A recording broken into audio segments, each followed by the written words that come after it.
Diamond, we had this problem with diamond. We sent some of our mechanics out to Virginia or something to a pool room that had like 16 diamonds in it, and they're trying to recover. They're professionals. They called up Chad, they're trying to recover the tables, can't get the staples to hold. They can't recover the tables because the MDF is just blown apart. So Chad asked me one day, he said, can you use the gluing system that we use on the bar tables for the 9-foot? I said, well, yeah, sure. So that's when Diamond realized we don't need backing on our slates no more. We can eliminate that process entirely because they use the gluing system. Even though the MDF was blown apart, a lot of it was missing and stuff, didn't make any difference to the glue because you're not using it anyway. So if you don't need that, why do you got to deal with repairing wood on the back of gold crown slates because it's missing, or any other kind of table because it's missing? And table manufacturers today, particle board and MDF. That's great for 2 or 3 recoveries, but then you got to deal with it afterwards, and it don't work. But they ain't gonna do nothing about it. That's on you. So I figured, well, let's just change the industry. We'll make it easier. We're not gonna ask the manufacturers to make changes in this way. We're just gonna make changes in how we work on the tables. So that's the answer. So Zach is gonna lay it out. This is my RKC 250, and this glue it's got a shear strength of 640 pounds per foot. In my shop, I have an A-frame. I picked up a diamond 7-foot slate and I hung it over another diamond 7-foot slate. I put a foot of glue on this slate, put a foot of glue on this slate, bonded it with Simona's cloth. I picked up the top slate and I picked up the bottom one hanging. That's how strong that glue is to shear it off. But you go to peel it off, peels right off. This is 860 HR. So initially when you're using a new cloth or something new to you, or just to get a general baseline of what you're gonna do, you're gonna find the stretch index, what we're calling it. You're gonna clamp a block here. So this is gonna find the maximum amount of stretch for whatever cloth you're working with. You need some kind of reference to begin with. You adjust after that. And I'll tell you how you adjust after it, because the cloth will talk to you and tell you how it needs to be adjusted. It literally will tell you what it needs to be adjusted. You ain't gotta ask it, it'll tell you. So he needs the beginning somewhere. So he's gonna first stretch it till he can't stretch it anymore. Mark how much he stretched it.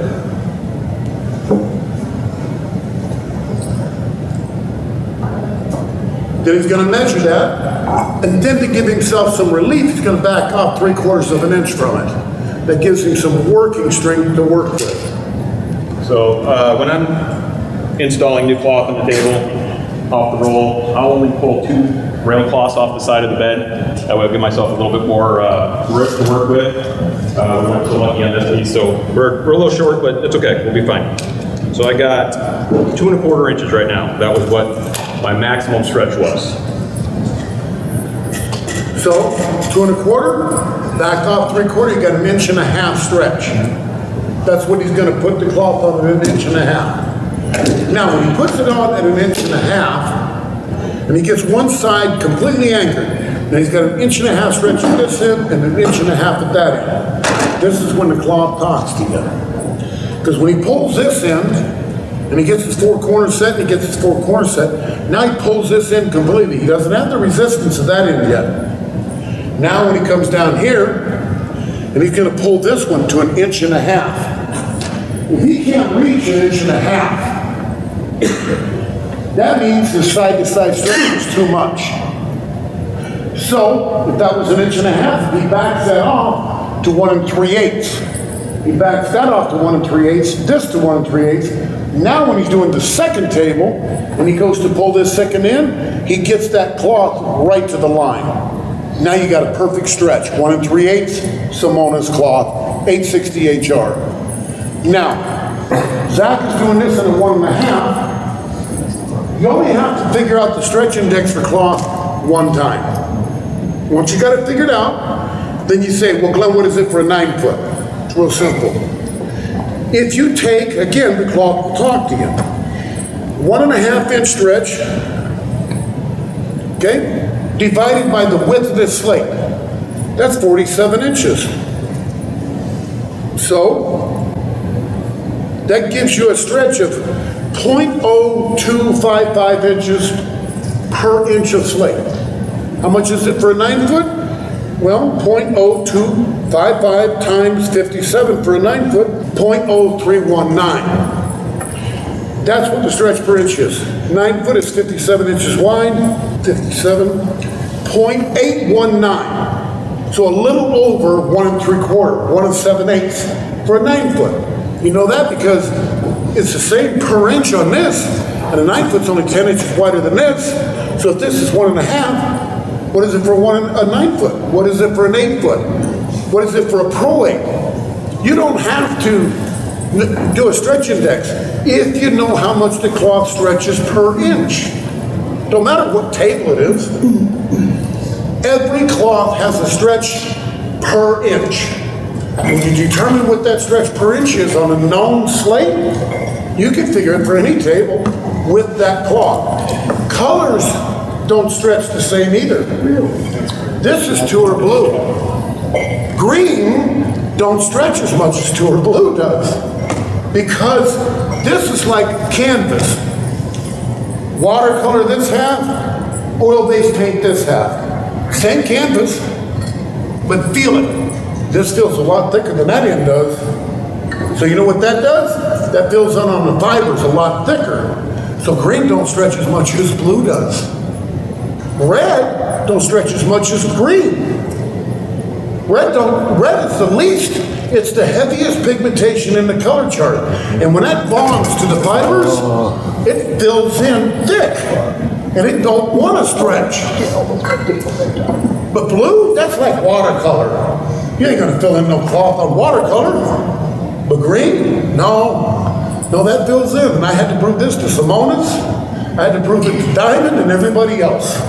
But there is a difference in colors of stretch. So if you're unfamiliar with the color, use the stretch you used last, then the cloth will talk to you. And he'll tell you, I don't like that stretch, it's too tight.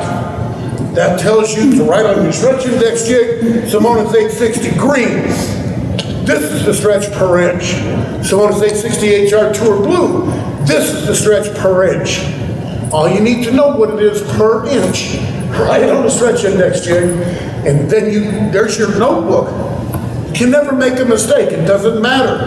Then it'll even tell you, Simonis supposed to make this cloth a little bit looser this time, because I'm only supposed to get 1.5 inch stretch on a 7 foot. I'm getting 1 5/8 now. Oh, they made it a little bit looser this time. But you know how to adjust. So Glen's talking about a stretch index jig. That's what this is here. So he came up with this. It just simplifies this whole process. You could measure it out, draw it all out with the straight edge, but this is much better. So I preset my stretch on here. I'll show you how it all works and pass it around. We don't have one here today, but I got it more on the truck. Can this be purchased? Yes. Yeah. We'll get you links to everything too. Yeah. So I started this installation by straight lining the cloth on one edge of the slate all the way down to the bottom of the slate. So this is going to be my anchor side. So all the stretching is going to go that way and that way. So it's going to be twice as long as we are wide. So I've got my marks preset here. So this is going to be giving me the amount of slack I need in the pockets.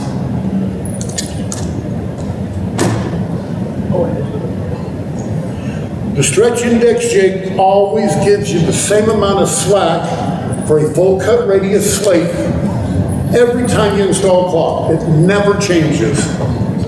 Now, even if you've got an old house where you've got the ears cut off and stuff, you've still got 2 points out here that you can put your slack at right here. And that's still going to give you the slack for the corners and the sides. So you always end up with the same amount of slack every time. You never fight in the pockets to do your flaps. You're on autopilot. And it's got the marks on it for doing a bar table because they got half shelf pockets cut. So you can't use a full radius cut, you got to use a half radius. It's on the jig too. that chalk you're using? It is a welder's soapstone. Yes, it's very similar to a tailor's chalk. But the marks are in the wrong place. They're easily erasable. Nothing's permanent on it, so it's nice to do. It shows up on pretty much everything. 1.5 inch stretch, 3 inch stretch. Both ends, 2 to 1. 2 to 1. Slate's 2 to 1. Playing surface is 2 to 1. So the cloth is 2 to 1. So on this jig here, it shows the amount of stretch and also the little relief cuts, the little notches here. So on my anchor side, I'm 5/8 of an inch reliefed into the pocket on both sides. And then, or I'm saying that backwards, 3/16 on the first side, 5/8 on the second side. And that's all right here on the jig. So it's just very repeatable. I like using it this way. If I'm in the morning fresh, I'm recovering my first table, I know that's going to be the same stretch, same dimension, same everything as the 8th or 10th table I'm doing that day. It just makes everything easy. It's like a paint by numbers. Just once you have it laid out, you're stretching to that line. There's no feel getting it. It is what it is. So I'll pass it around.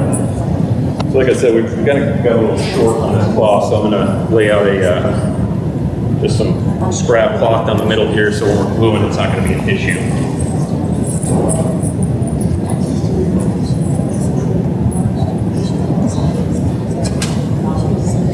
So the glue on this is only attaching the cloth to the side, the vertical edge of the rail. So there won't be any glue that's up on the playing surface. So in order for the glue to work correctly, there needs to be glue on the cloth side and the slate side. So I need to transfer where I want my glue to the back of the cloth. Just going to give myself an arbitrary mark here on the 2 inches of that edge. So I need to fold this over. When I apply the glue, it's where I want it to be. So normally with this, the cloth being longer, I would have a mark on this first folded over side to be able to fold this side too, put the glue on. But since we're edge to edge here, it doesn't really matter. The time to work with this glue, I don't know, I've worked with it, I've glued up the cloth, I've glued up the slate, I've sat down and had lunch, a couple hours, come back and stuck it. I know I've stuck cushions on rails 6 hours after I glued them up, and they still stuck. But there's no stickiness. It works like Velcro. It literally sticks to itself. And if you're doing facings, if you ever put facings on tables in the rails, the biggest trick to put facings on, using my glue, you sand the rubber, the neoprene rubber, and you get all the oils off of it. You glue up the rubber with my glue. Let it dry. Glue it up again, let it dry. Now, when you need the facings and you're going to put them on the rails, you only need to put glue on the end of the rail, because that's sticking. That is duct tape fresh, ready to stick, duct tape dry. But put the two together and they bond. So you already got your facings pre-glued. Now you stick them to the end of the rail, it's wet. It's good to go. So I'm using a 3/16 snap roller. There are adhesive rollers. I use a regular paint roller. I buy the 9-inch ones and cut them down to use 3 times for the 3-inch. And this is just a silicone baking pan for a liner that works really good with glue. 3/16 snap roller will waste the least amount of glue. 1/4 inch, you're going to lose a lot of glue. And what do you get out of a quart, Zach? I can do 10 7-foot tables under quart of glue. That's 40 out of the gallon. I mean, that's pretty strong. Yeah. This is a brand new slate. It's never had anything on it, so I already pre-glued this once. I just went around and put glue on. Just a thin layer for it? Just a very thin layer. This glue works best when it's just 2 very even layers. Very thin layer. Yeah, it's like a film, like almost like. And when you put the glue on the cloth, you don't paint it on. Something thickness of glue on the surface of the cloth. That's it. You're not painting it. If you can see residue of the glue, that's enough to stick. You'll see when Zach starts sticking it at the side pockets, he only sticks a couple inches, and then he uses full body weight to stretch the cloth. That don't break loose. temperature can change your drying time a little bit because your suspension fluid has to evaporate. So if you have a little bit of issue with it sticking, it may be a little bit too much moisture in the air and it doesn't have room to evaporate. So give it a few more minutes to evaporate, and then the glue will be sticky at the point of like duct tape. This is the same glue, it's just the previous version without the blue dye in it. So this is the same thing. Just find it easier to use something other than the big roller to get underneath the pockets. I'm only going in underneath the pocket maybe 1.5 inches. And again, it's just a very light layer. You don't need to goop it on to where it's going to get built up over the years. I can go about 12 to 15 recoveries on a table before the glue will need to be removed. It doesn't gunk up like spray glue does, and it reactivates itself when you put the next layer of glue on. When it comes time to clean that, it scrapes off really easy with a like a razor blade scraper. I like the 4-inch wide scraper with a utility Don't need blade. no solvents. No, Just scrapes right off. You can just start it here and you scrape it once and that whole edge will peel right off like a piece of plastic.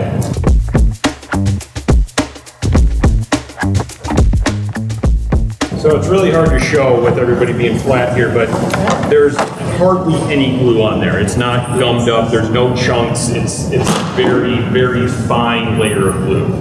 I'm one roller width wider in the side pocket area to account for stretching down into and getting the fingers up underneath. So when this cloth was laid out before, I made a mark on the underside of the cloth at the ends, just right along the edge of the slate. That's I will be using on the inside of that, so when that's stretched, it'll roll right over to the edge. Would that then would you do the same process with, since you said this is a shorter bed cloth, being able to know where the other side that you're going to be gluing, is it? And you do the same process where you kind of mark them? No, so that's where you would measure out from your finished edge. You would measure how far in the cloth you want your glue to be, make a straight edge line on there, and then glue that line. See this cloth that's stuck together? That was glued yesterday. That's Velcro. You can drag the slate on top of the table before that glue will let go. Only having glue maybe a foot or so if it's up the slate. So I got a little bit heavy with the glue, so it does run through the cloth if you're not careful. With the blue additive, it's not going to show up too much. This is going to be underneath the cloth, or underneath the rails. 95% of it is on the bed, so it's not a big issue, but it is something to be careful of. Once that dries, most of that will be gone, so it'll be good to see. Yeah. So I'm going to start on the anchor side here, keeping track of where my marks were. They're going to get stretched right to the edge of the pocket opening. I'm stretching about 6 inches wide here, and you got to pushing make it sure down. you stretch that when you're sticking it. So I'm stretching to the corner pocket going both directions. And then this glue needs to be, it's pressure sensitive, so when you want it set, you rub it in with something smooth that's not going to damage cloth, not going to grab anything. I'll go to the corner pocket, I'm bracing myself against the table, and I'm pulling about 80% of your strength into the corner pocket. Making sure that this edge is very close to the bottom edge of the slate.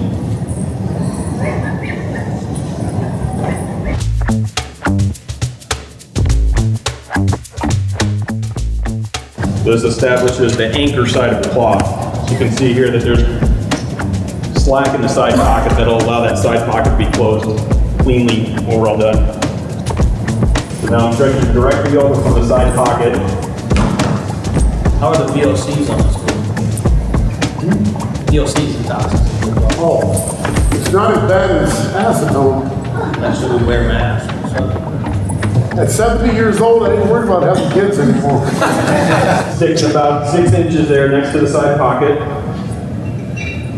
So the side pocket slack is different from the anchor side of the stretch side. If you doing the same, you'd have too much cloth left in the stretch two side pocket. You'd get a bubble there. So I'm gonna stretch down. I'm paying attention to stretching basically diagonally across from the side pocket into this pocket, but watching where my mark is, that needs to hit right on the edge of the slate. So I can stretch this further side to side right now, but I don't want to. I'm going right to my line, that's where it is.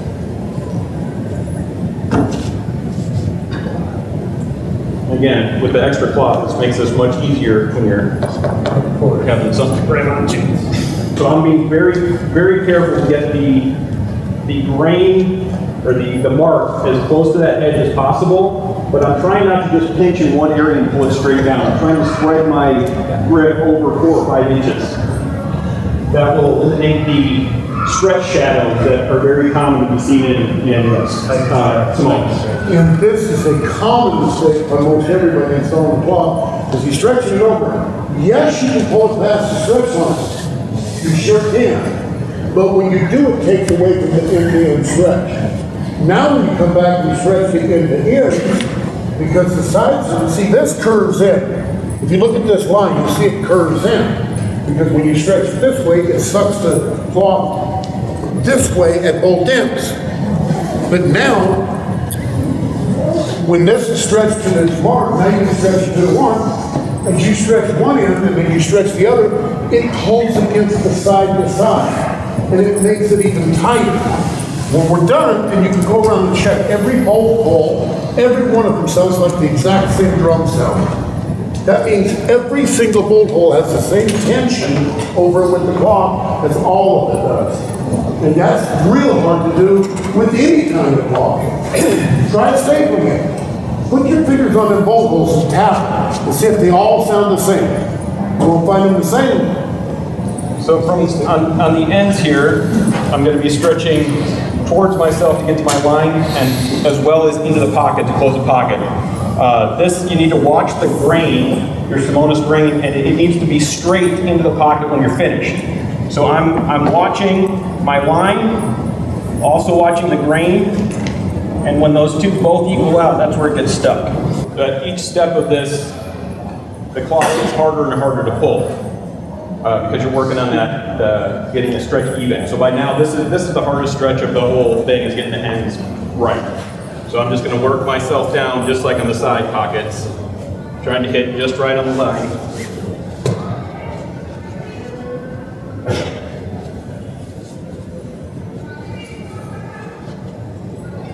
And this is where the cloth starts talking to him, because when he gets down to this end, it's going to tell him if he can stretch it to the line. This stretch is perfect. If he can't make it to the line, he's too tight side to side. If he can pull past the end of the slate, he's too loose side to side. And you look at his body posture. I mean, he's pulling.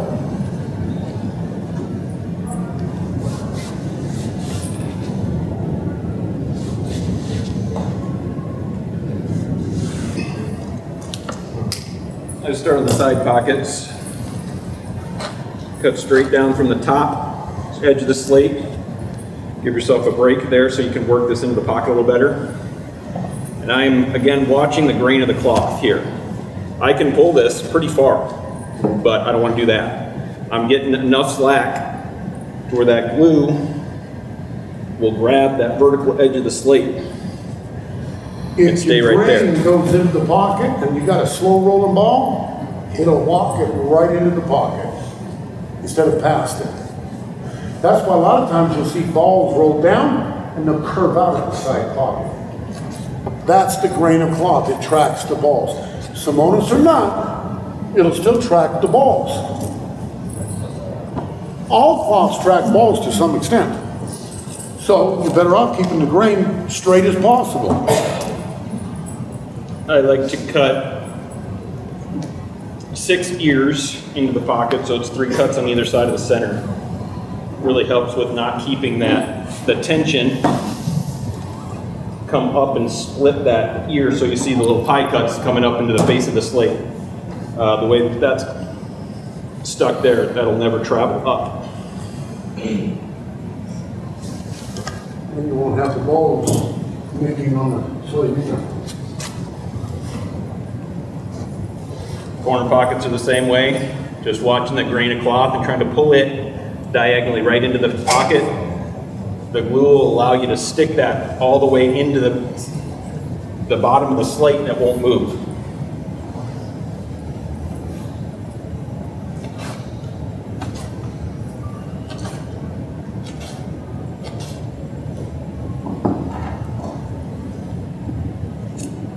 You guys got any questions about anything so far?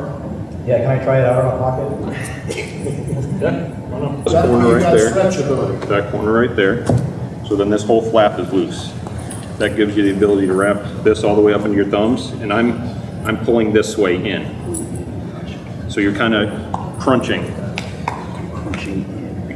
You got to be close enough to this. Keep your fingers close enough to the edge here, so that when you get close, you can pull that down. Watch this grain. So we want to keep that the same. You want to try to keep this grain from 6 or 8 inches out. Be able to follow that in a straight line all the way across. Oh, I really got to stretch that. You got to stretch pretty Got to good. stretch that pretty good, yeah. So you got to keep your fingers. Yeah. Oh, I see. Okay. If you keep your fingers tight to that edge. As you're rolling down, you can roll your fingers down that vertical face. Now push that in real tight here. Now push into the slate so that sticks. Oh, so right there. It is. Yeah. And then Now let go. Okay. Now you can cut this right here. You give yourself a little more relief. Then this will roll all the way in there already, and it's stuck. That's not going to move. yeah, that is super flat. Yeah. And then just 1, 2, and And I just cut 2 here. Split that twice. Both sides. Then you can stick these all the way. I don't like to have that long tail on there for I the don't next like time yeah, I don't recovering. like to have that long tail on there. That's exactly what I So do. then those get cut square, Straight down. and then they roll underneath. Yep. Start in the center and work your way out.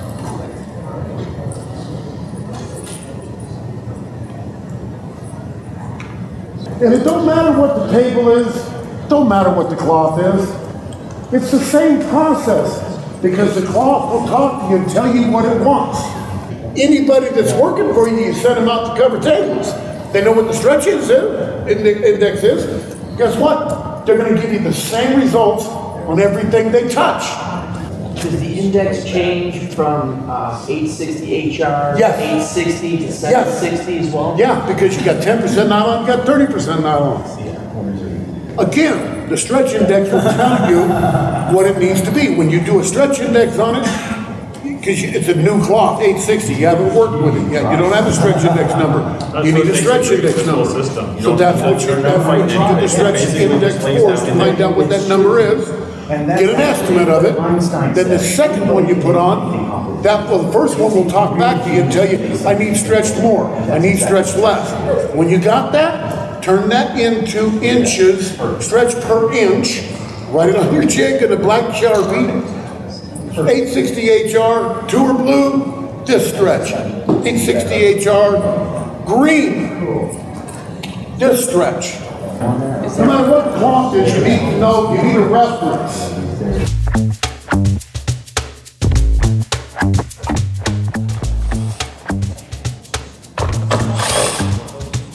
That's how you use the cover rails. Yeah. It gives you the ability to pull straight when you're stretching the cloth. Otherwise, it twists your wrists. How is it cloth? You're just shifting.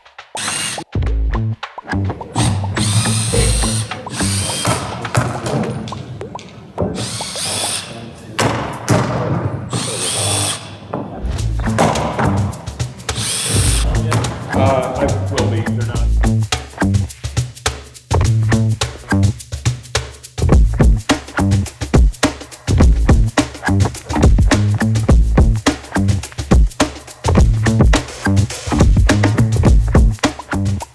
So I like to start in the center. So these are 6-inch wide rail cuts.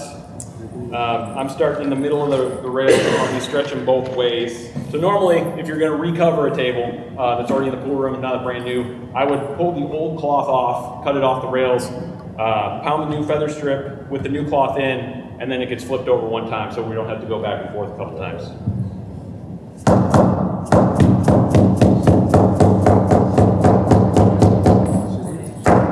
So I'm stretching into the pockets, and just at the end, about the last 2 inches, I'll flare that cloth into the play surface, just about an extra 1/4 of an inch.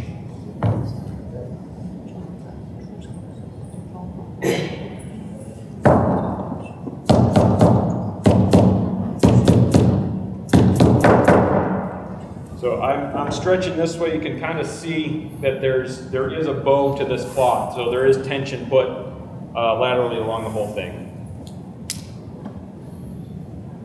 But you want a little bit of tension, not tight. Yeah. A lot of people think you gotta pull it tight. If you pull it tight, that's all the harder you have to pull underneath the rail to make up for the tightness that you got on top of it. So you end up with a bubble on top of your rail when you think you got it all stapled up and it's ready to go. You turn it over, then there's a bubble there. Where'd that come from? That's because it was too tight on the top. So I'm cutting this to the end of the feather strip, and I'm running the knife along the top edge of the facing so that it's leaving me a little flat at the end. I know, we did, but that's right, it works better anyway. Your videos online are cool, by the way. Thank you. So again, I'm cutting along the top of the facing, and then straight along the edge of the feather strip. And I'm cutting at the same angle here. I give myself, it's hard to show, but that's what's left of the cloth. So I'm leaving an angled relief here.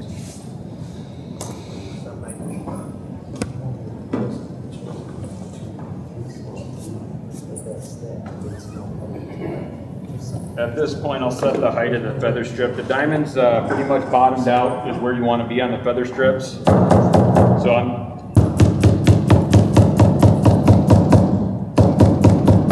setting that probably 3/4 of the way down initially. Start to finish. Last bolt on the rail. So you don't have the glue where the pockets were covered. Well, tables, I'm kind of over there. Yeah, 12. What's that? I said, I'll never ever again.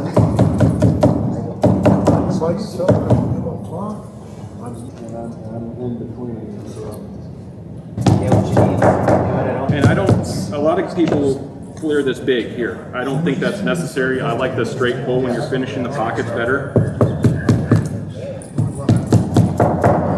So the side pocket here gets trimmed flush with the face feather strip. Oh, That leaves that there. yeah, on this part. This back edge, that back corner of the facing, that gets trimmed over. So you're left with that. And then this gets trimmed about there. So you have, this whole flap is able to get tucked and rolled up underneath.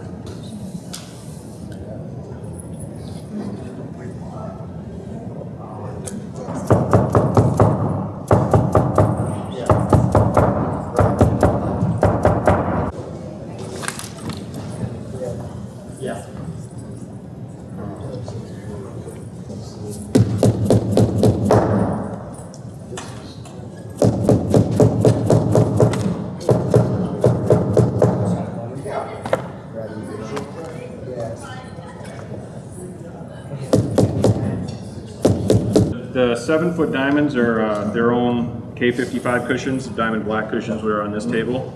Right now the diamond 9-footers are a Artemis K55.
Now,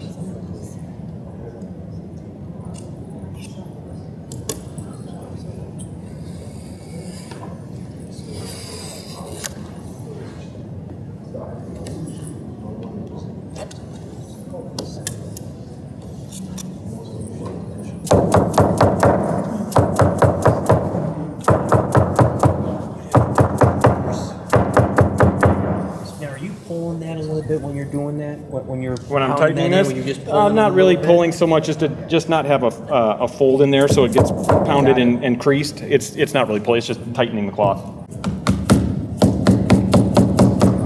The only one I saw. Put your stand in there too. So I'm watching how much looseness I have here and here. I'm trying to get that even over the corner of the pocket.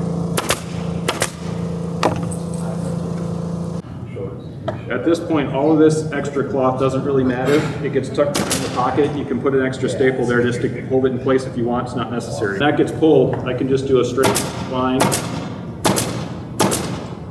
staples that there's no ripples or anything. So there's a little slack here. Most of the slack is in the throat.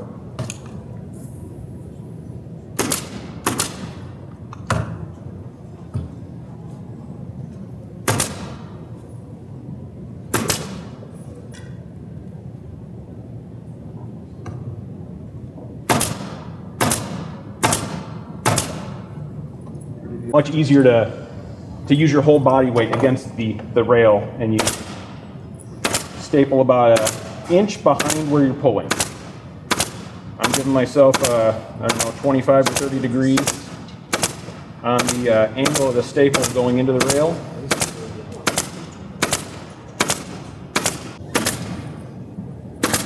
Going at, because you're stapling away from your finger or away from the pull.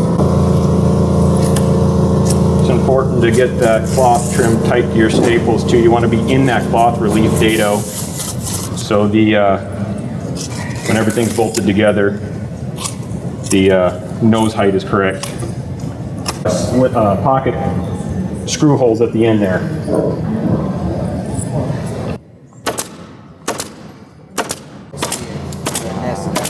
I want to be about middle. I don't want to be all the way.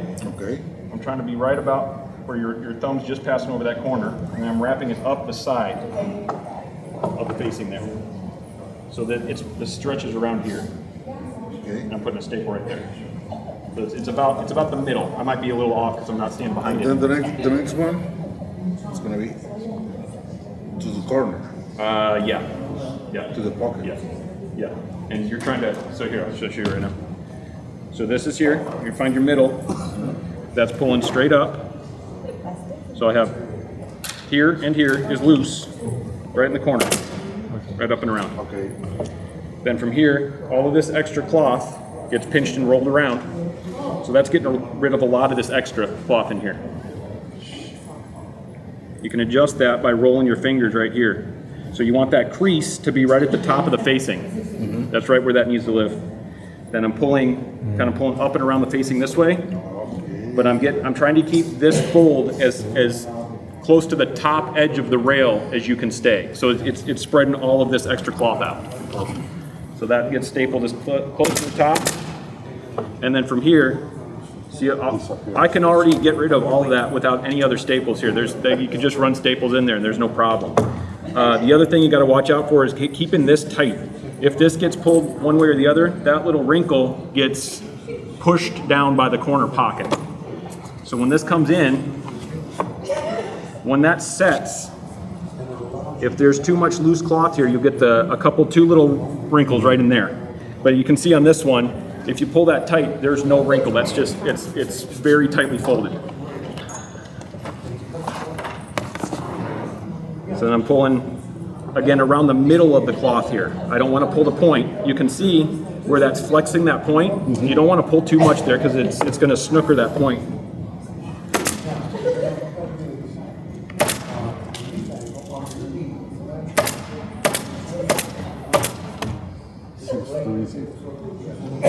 It's just like the bed cloth. Once everything's set up and stretched correctly, the pockets just kind of go together. So you're not trying to fight anything. It's just like rolling the pockets into the slate. Once it's all pulled correctly, you're not fighting anything. So if you pull too hard this way, you'll pull the cloth out from underneath the feather strip. So you're kind of watching that. So keep your left hand on here. Now you want to pull. Let's see, I'm trying to do it backwards here. So you're going to be. I'll show you where you want to be. So you're going to pull with this hand. Your thumb's going to be here, and you're going to be stretching diagonally out. You're trying to follow this line here. So I'm pulling out and away, and you want to end up there. So switch hands with yourself. Yeah, there you go. Like that. That's close. But see, you're pulling. This is too tight here. Okay. So you need to relax a little bit. So you're leaving a little bit of a looseness here. Right. So you're trying to split that difference. So you're not trying to get rid of too much cloth in the pocket. So once you get you're kind of locked in place here, you can let go with this hand. So you can staple. You want to staple right here. Come back a little further. You want to be right there. Okay, so now that's good. That locks this in place. So now you want to take your left hand and pinch and roll that like that. So is that just to avoid the bubbles down here? Well, so it's getting rid of extra cloth. So you could do this without that roll, but then you have all this extra here, right? So when this gets pinched and rolled, you're trying to, again, follow that top piece of facing. You're going to project that line out, and that's where you want that fold to be. So you can roll this cloth in even more and get that nice and tight. You got a little too much there, but so you want to get rid of any little bit of bubble right there.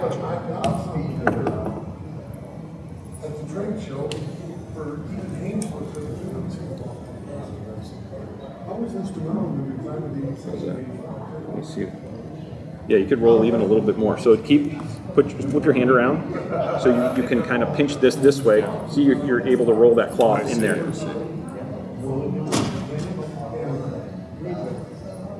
Once you're happy with how much you got rid of, you're going to put a staple. This fold is going to get pushed way down there.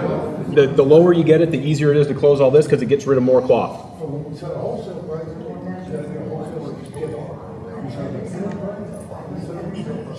You put two staples right next to each other there. Okay, so now, yeah, that's great. You got a little bit of loose cloth here, and I mean, Is that fine here? Yeah, you'll be fine. Get another staple, pull here, staple back there, just to get rid of that flap. These pockets cover up a lot of sins. So just to show you, okay, that's a little loose there. That's fine. Watch when this goes in. That goes away. You got a little bit of a crease there just because it's a little loose, but I mean that's better than 90% of what you see in a pool room right there. Just being able to pull that and roll that cloth and get rid of it. So to get rid of that, I've done a lot of tables. So to get rid of that, sometimes that might be a little off in where that staple is, but I mean we're fine for what we're doing here. But this pull up here gets rid of a lot of that crease as well. I'm pinching here. And I'm pinching and pulling in. I'm getting that as close down to that edge as I can. And that's holding right there. Then I'm going to pull this way. So again, I'm pulling from this point out, but I'm not pulling at the point. I'm not going to flex that point too much. Get a top. So then that's straight. And then I'm pulling straight up along that back of that facing. So that's real tight. And then there's really not a whole bunch of cloth left to staple. Yeah, I like your compression setup. Thanks.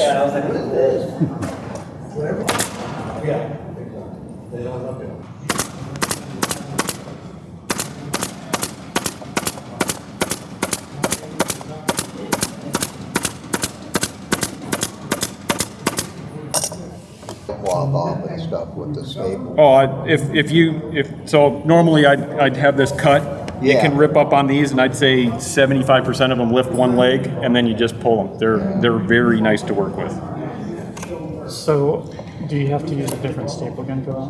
Yes, you need the staple gun. This is a Fastco, I don't even know what, but I mean it only shoots those little staples. And it shoots fine. Yeah, the fine 22 gauge fine wire. It's a Fastco. But what's also nice, this same gun you can buy with the long nose. So some other types of rails that you might encounter need a staple that gets into a place that no other staple gun can get into. That'll do it. That you aren't chewing up the rail. Yeah.